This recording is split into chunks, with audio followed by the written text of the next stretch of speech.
This program and its contents are designed for information and educational purposes only. This program does not render medical advice or professional services and is not intended to be a substitute for professional care. The information provided here should not be used for the purposes of diagnosing or treating a medical or psychiatric condition. If you have or suspect you may have a health problem, consult your healthcare provider. Welcome to Spirit Works. I am with Rita Rocker of Transformation Academy. She is a life coach, an international author. She is a speaker. And she is here to explain how she came to her passion of empowerment, to help women and men find who they are and where they need to be in life. And you said, Rita, by the way, welcome. Thank you. You said this started when you were 5. Do you want to tell us a little bit about that? Yes, some people wouldn't think it was that big of a deal, but when I was 5 and I was very, very sick, my mom told my dad that they needed to take me to the doctor, and Dad said, no, I'm going to go to the horse races. You take her on the bus. And Mom said, but she's sick. And he said, sorry, I'm going to Grand Island to the horse races. You take her on the bus. And so from that day on, I always felt that I was very unworthy. Well, horses are more important than you. You're not worth anything. And so I always looked at myself as very unworthy. And so I grew up that way, thinking that I might as well quit everything I started because I didn't want to get hurt, I didn't want to get rejected. And so that kind of went through my life of starting and stopping. And then I realized later on in life that there were so many, particularly women, but people in general, who were hurting. And when I went on missions in Haiti one year, I remember a gal came up from the team and she said, oh, I just feel like dog meat next to other women, and she was crying on my shoulder. And so I realized that other people needed encouragement too. And I know that when something happens to us, a lot of times we have to make the decision right there if we're going to let those words hurt us and take root, or if we're going to kick them out.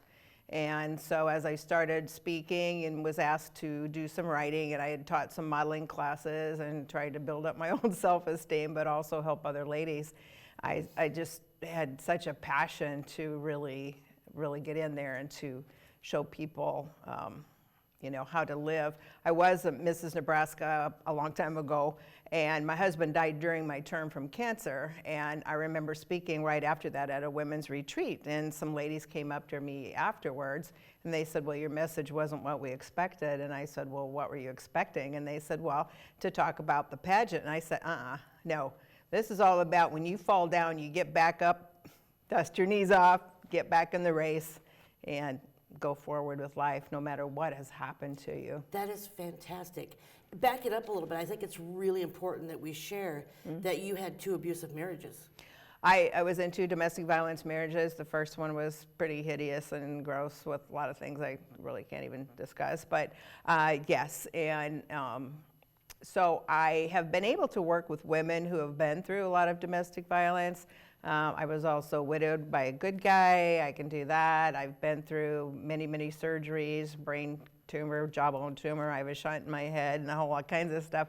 So I've been able to work with people not only going through many, many physical trials and surgeries and illness, but also domestic violence, if they've been widowed, a little bit of everything. And sometimes it's like, oh, gee, are we done yet? But that's life. We all go through the things that we're going to help other people with in our life through passion. Yes. And what our passion and our life path is. And sister, you've been through a lot, which obviously shows because of the books that you've written. You are an amazing woman. The empowerment that you are giving. I haven't even read your books. I just read bits that stood out to me. Holy crap. They have touched my heart. And I can only imagine what that will do for others. Thank you. Oh, absolutely. I'm just so proud of you. Oh, thank you. One thing we had talked about, you don't have to be a true intuitive to be able to get spirit messages, which is what you do. That's has guided you more than actual intuitiveness to help you with this empowerment. Would that be correct? That's correct. I mean, I know that if I'm seeking something, or in my case, if I'm praying about something, if I start feeling really agitated, I was like, don't do that. you know, but if I feel peace about something, then I know that's the direction I'm supposed to go. And sometimes, like even when I'm writing, it's like, oh gosh, I'm stuck, you know, and so I just seek out, what am I supposed to say? What do I do here? And sometimes I've had kind of words come to me about people, something they've gone through or what they need. And I can feel people's pain sometimes, even if they're sitting there eating dinner, you know. And so I try to pick up on that. And So you're not a true empath, but you definitely feel their energy of you need to help them. yes, I'm a moderate empath. There are times when I see people eating by Okay. themselves, and it's just like, oh, you know, because I know that hurts, you know. Bless your heart. Well, thanks. That is awesome. Can I say one thing that stood out to me in one of your books was get your combat boots on, ladies, but do not forget your mascara. Where did that come from? I love that statement. Well, I'm not even quite sure where it came from, but you know, as women, a lot of times we are warriors. We are in the battle. I mean, we're you know, from the time we're born and the time we go through school, and life transitions and changes in our lives, and so we do have times when we we have to be like the Wonder Woman and be kind of the warrior. And then, you know, a lot of times, though, people expect us to look nice, put the mascara on and everything. I thought, okay, ladies, you know, no matter what role you have to play today, you know, could be combat boots, could be mascara, could be a little bit of both. I love that. But, you know, we're expected to play different roles. And One thing I want to ask you, I keep hearing, I also hear guides ask me to ask certain questions. This is where they're going to edit because I can't remember what I was going to ask you. Shoot, what was I going to ask you? Oh, so in these experiences that you've had, I know that when people have their issues, let's say that your relationships, your dad, when they treat us a certain way, it's because of their issues that they portray on us. And I feel like one of your books especially talks about that. Would that be correct? yes. The Hope at the End of Your Rope, Steps to Rebuild Your Life is particularly full of information on that. I've learned that a lot of times whatever is hurting us inside is something that we project onto other people. So I might seem like I'm angry at you, but really I'm angry at myself for something that happened. And I had that name in my head for several years, Hope at the End of Your Rope, Steps to Rebuild Your Life. And so it's gone to people who are in divorce groups and different groups, people who are fighting maybe illnesses. There's a lot in there about grieving, Awesome. you know, and the things that we go through in life that cause us to grieve, and we need to do it. We need to have constructive grief, not destructive grief. There's a big difference there. And so, yes, I just felt like that was something in all the areas that are tough. Life transitions, you know, could be losing someone, it could be moving across town, it could be losing a job. There's so many things that we go through in life that are tough transitions. So how are we going to turn that around into something that is positive so we can move forward in life? And I think that's so important because a lot of us, if we don't understand that spiritual side of it, think we have to fit into that community of how you are to grieve or handle situations. And then you're lost because you can't be who you are. Exactly. So that's an awesome guide. Yes. When my late husband died, I had a friend and her husband say, "We don't think you're grieving right." I thought, what? I've been grieving for 2 years. Right? Yeah. And so you never tell people how to do that. Everybody has their own way of doing it. They do. I surprised myself that when my mom died, I'm usually the one that wants to hug everybody. I kept everybody at arm's length. I needed to protect myself. Yes. It's quite amazing. You don't know until you go through it. Right. So it's awesome to know that you have things out there to help guide you and to help you understand what you're going through, that you're not losing your mind, because you're not. Right. That's true. And we may feel like it for a while, Absolutely. but that's okay. And the Creating Your Own Destiny, Power Steps for Mind Body Renewal is really what can we do? Who can we seek out? What life patterns do we have to change in order to move forward in life and Right. get back in the race? I'm hearing, I bet you have a lot of testimonials and a lot of people that have contacted you to say thank you for helping them. And I just feel like, are there any that you want to share about how you've touched their lives? I know this is like spec on the spot here, but is there anything that stands out? Well, I've just talked to people that maybe had gone through a divorce or who had gone through abuse, and they felt like they were really of no value, and I brought it on myself, I'm not worthy. So I've talked to a few ladies in particular that said, thank you so much, this really helped me to get through this and realize I am valuable, I am worthy. And you know what I've told people before, which they always seem to love, is where do you see yourself? Are you on the clearance rack? If you are on the clearance rack feeling like you're not of much value, realize that you really are, and put yourself behind the glass where the valuables are kept, behind that glass, because that's where we really need to be, and get ourselves off the clearance rack. And sometimes that will take different classes, there's so many things we can do, even that's free, free classes on the internet, things that will help us feel better about ourselves and move forward. And a lot of times it takes new friends, it takes maybe getting away from certain family members. There's so many things that we have to do in transitioning that are hard. And there's truth to the adage of if it feels right, go for it, because it's talking to you. It's going to help you, it's pulling you in.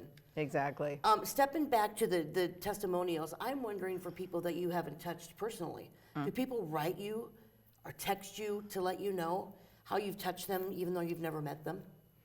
I've had a few, I've done a few webinars or things like that, that I've been on, and thank you very much. I was also feeling very unworthy. You really helped me, or I knew I needed to break off this relationship, but I was afraid to, and because of what you said, you helped me see that this was the way out of the mess that I was in and moving on in life. So, I think that is wonderful.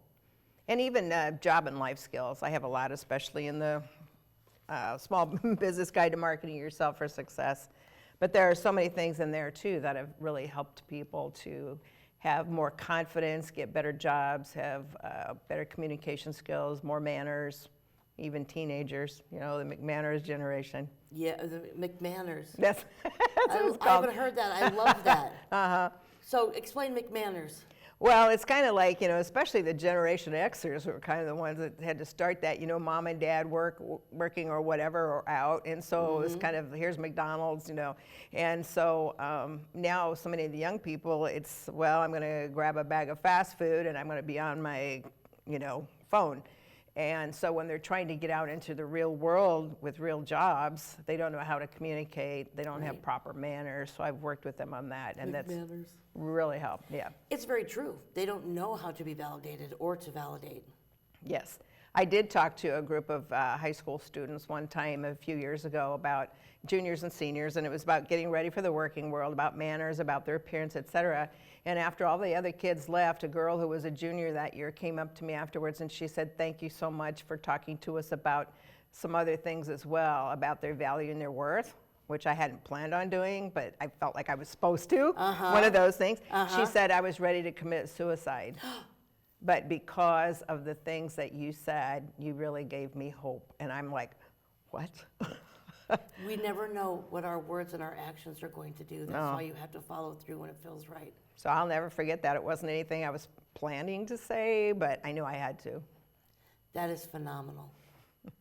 Good for you. So. I'm going to say it again. I'm just so proud of you. For someone who's went through what you went through, to find that empowerment. You remind me of the lotus flower.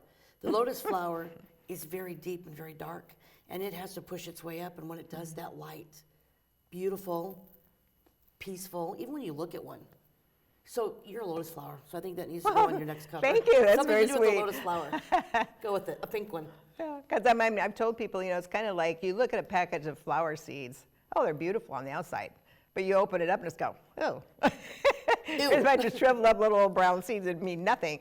And I said so many times we feel that way too, and we have to be sometimes kind of like buried in the ground like flower seeds. And that's lonely and it hurts and it's dark and we feel like we're abandoned. Right. I know what it feels like to be abandoned. I know what it feels like to be homeless, beat up, all these things. And yet as we allow ourselves to go through that process, You know, rain comes down, seeds, you know, it blossoms, and it becomes a beautiful rose, or in your case, you said a beautiful lotus. Right. And so I think that's so important that we know that this too shall pass. And it's that whole adage again of saying, thank you for what you've done to me because you've made me stronger. Mm-hmm. Yes, and we get so much stronger when we allow ourselves to do that and not give up. I've tried to give up several times, but I know I actually heard God say one time, I'm not through with you yet.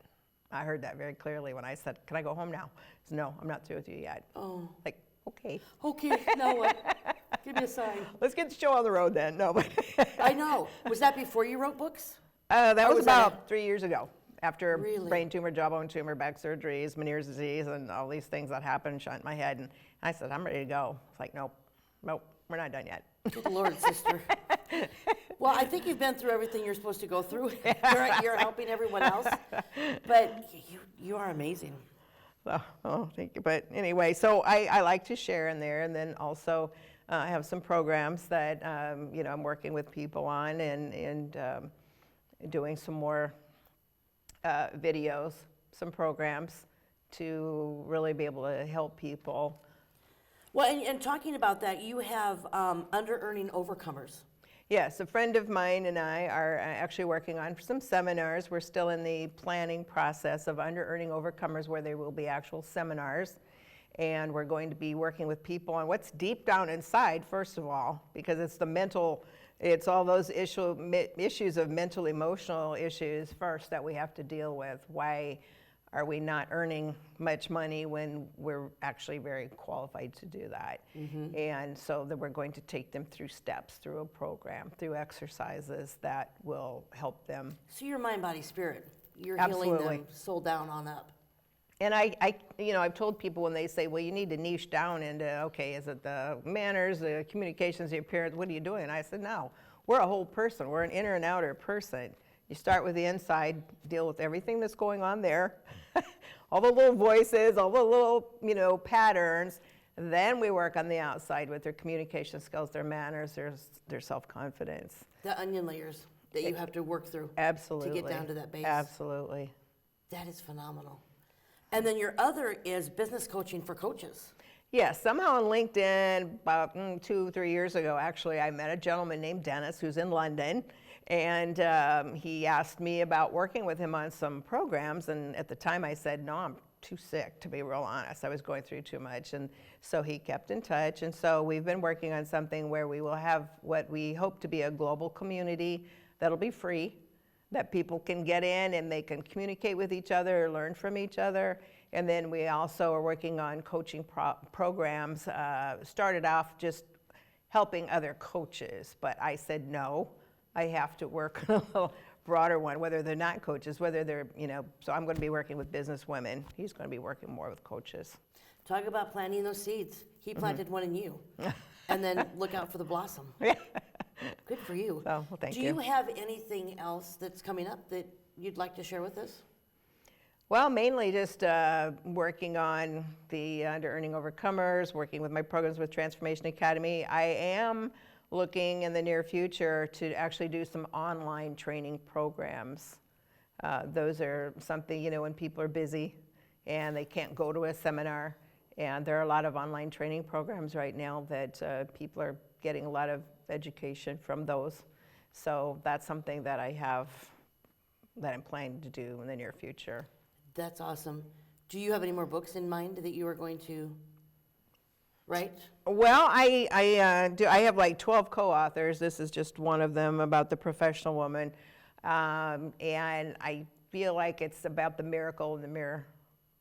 Oh. Because I just really feel like I'm supposed to talk to people about, you know, when you look in the mirror, that's a miracle in the mirror. Don't look at yourself in a negative light, or I can't do this, or why am I not this, why am I not that? So I do have information for that to really. The miracle in the mirror. Yeah, miracle in my mirror. That is beautiful. And I don't know what the subtitle is yet, but. No, that's great, because it's very true. Because everything negative has a positive. Mm-hmm. Yes. Yes, we have to really, 21 positives in order to cancel out a negative.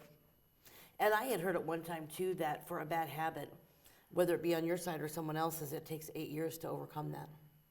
That's a long time. That is a long time. That's the end of the journey. Yes. When everything is said and done, but that's quite amazing.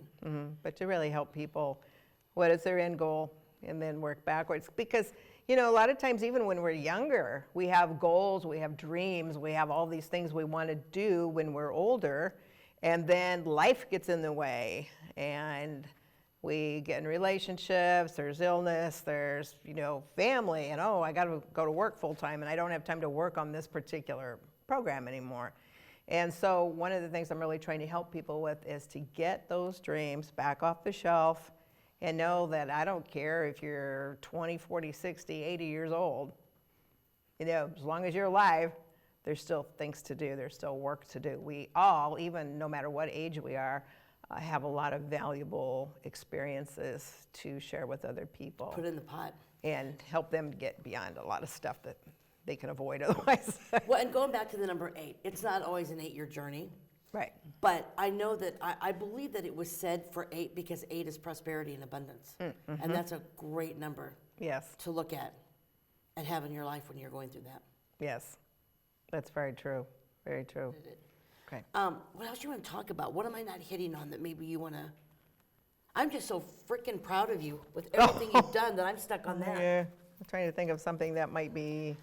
I know that you are the architect of your life. Yes. What are you building and how high do you go with it?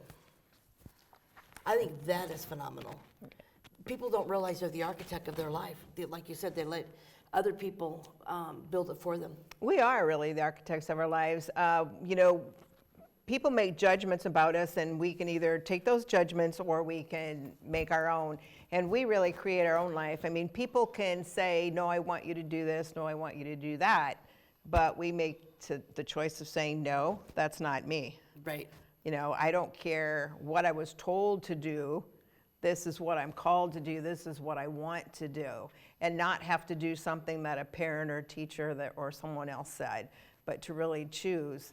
And with that comes, okay, I choose to let go of this negative relationship possibly because it's holding me down.